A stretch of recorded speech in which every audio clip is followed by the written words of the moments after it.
Bonjour tout le monde, je m'appelle Mike Otabé pour Aiguisage le fil tranchant. Aujourd'hui, dans cette petite vidéo, je vais vous montrer justement à propos de la posture de travail, la posture d'aiguisage, quelques éléments pour lesquels je conseille les gens durant mon atelier d'aiguisage. Donc, tout ça, ça commence évidemment par une bonne prise en main du couteau. La prise en main du couteau va justement favoriser le maintien de la lame pour faire en sorte qu'on puisse avoir un mouvement autant que possible avec un poignet qui est détendu comme ça. Donc, un certain principe que j'ai remarqué que je trouve intéressant, c'est comment est-ce qu'on tient le couteau. Donc, évidemment, si vous êtes déjà peut-être habitué à cuisiner de la nourriture, il y a des gens qui vont tenir le couteau avec une prise pincée comme ça. OK? Puis, si on prend le couteau de cette manière-là, si je regarde le couteau, comment est-ce qu'il est tenu, l'extension de la poignée se dirige vers mon coude.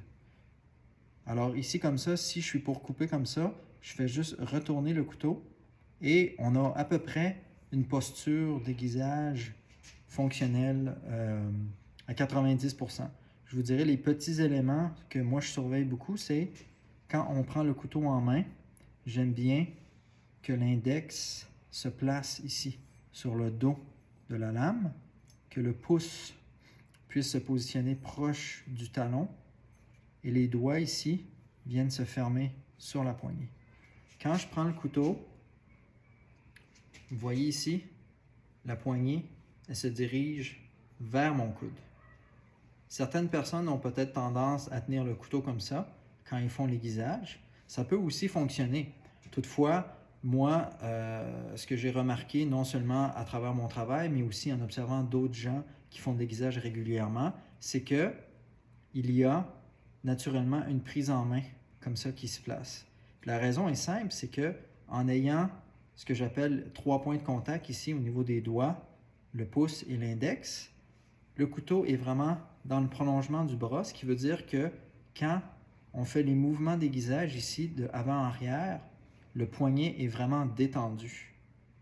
Okay? C'est important de se rappeler que le mouvement d'aiguisage, la puissance qui part du corps pour s'en aller au couteau, ça part ici de l'épaule, du bras et tout ça. C'est pas le poignet qui va forcer comme ça. Jamais, jamais. C'est vraiment ici, à travers le bras. Comme ça. Donc ça, ici, c'est un mouvement qui est beaucoup plus efficace. Et pour avoir un mouvement de ce type-là, ça prend une prise en main en fonction de ça. Donc ici, on peut visualiser que le couteau n'est pas comme ça. La pointe ici, la poignée, se dirige plutôt vers le coude. Comme ça ici. J'ai l'index sur le dos, puis le pouce ici. Peut-être que vous allez voir dans d'autres formations ou sur le web, les gens qui tiennent le couteau comme ça, qui fait de l'aiguisage. Ça peut quand même fonctionner. Moi, un des principes que je trouve intéressant, c'est que plus il y a de contact de doigts sur la lame, mieux on est capable de percevoir où se trouve la position de la lame dans l'espace. Ici, comme ça, c'est tout à fait faisable, mais s'il y a légèrement un petit mouvement qu'on n'arrive pas à capter, peut-être qu'il va y avoir un changement d'angle. Tandis qu'en ayant le pouce et l'index comme ça, aussitôt qu'il y a une petite variation d'angle, j'ai plus de doigts ici, j'ai plus de contact, plus d'informations que je reçois. Donc ça, c'est une des postures que je recommande pour la prise en main du couteau. Ça, évidemment, c'est lorsqu'on fait l'aiguisage du côté A. Le côté A, ici, moi, ce que je considère la partie du couteau qui touche la pierre quand le tranchant est devant moi. Moi, je suis droitier. Si vous êtes gaucher, que vous faites l'aiguisage comme ça, à ce moment-là, lorsque le tranchant est vers vous, le côté A est ici. Donc, pour le côté A, la prise en main, encore une fois, ici, vers le coude. On a ici un beau prolongement entre la pointe comme ça. 3 points de contact, le pouce, l'index et les doigts. Comme ça, ici, je suis capable de faire un mouvement qui est vraiment constant.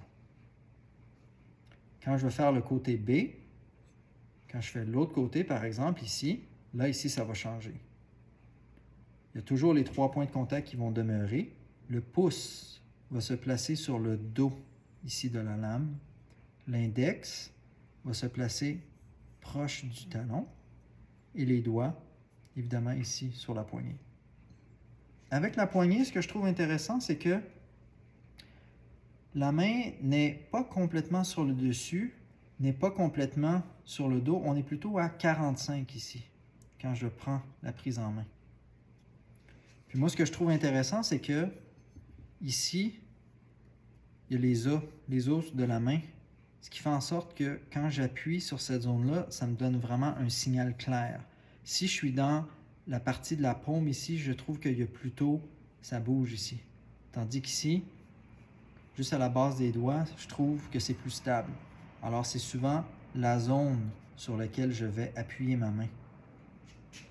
Et quand on va faire l'aiguisage du côté B, évidemment, vous voyez ici le pouce est derrière ici, l'index. Alors, avec ces doigts-là, je suis capable de contrôler mon angle. Donc, évidemment, quand je fais le côté B, évidemment, ça va être un mouvement avant-arrière comme ça. Évidemment, lorsqu'on se dirige vers la pointe, il va y avoir un léger changement de direction. On veut respecter, ici vous voyez la partie courbée du couteau. Je veux respecter cette zone-là en faisant l'aiguisage ici comme ça. Donc, par rapport à ma situation de travail, ça se peut que je vais me décaler un tout petit peu de façon à avoir du dégagement de mon bras ici. Si je reste complètement devant, j'arrive ici, ça cogne un peu, c'est inconfortable. Soit qu'on tourne le buste, ou soit qu'on se tasse un petit peu comme ça. Donc ça, c'est pour le côté B. Donc ça, c'est simplement une petite vidéo pour vous expliquer au niveau de la posture et de la prise en main du couteau. Donc les 3 points de contact, que ce soit quand je suis du côté A ou quand je suis du côté B comme ça. Donc avec ça, ça vous donne une bonne prise de départ, puis ça va faire en sorte que vous allez avoir des résultats qui sont plus constants en ayant une prise en main qui est plus constante. Donc, restez avec moi pour d'autres vidéos, je vais vous expliquer le reste de la suite pour l'aiguisage. Merci!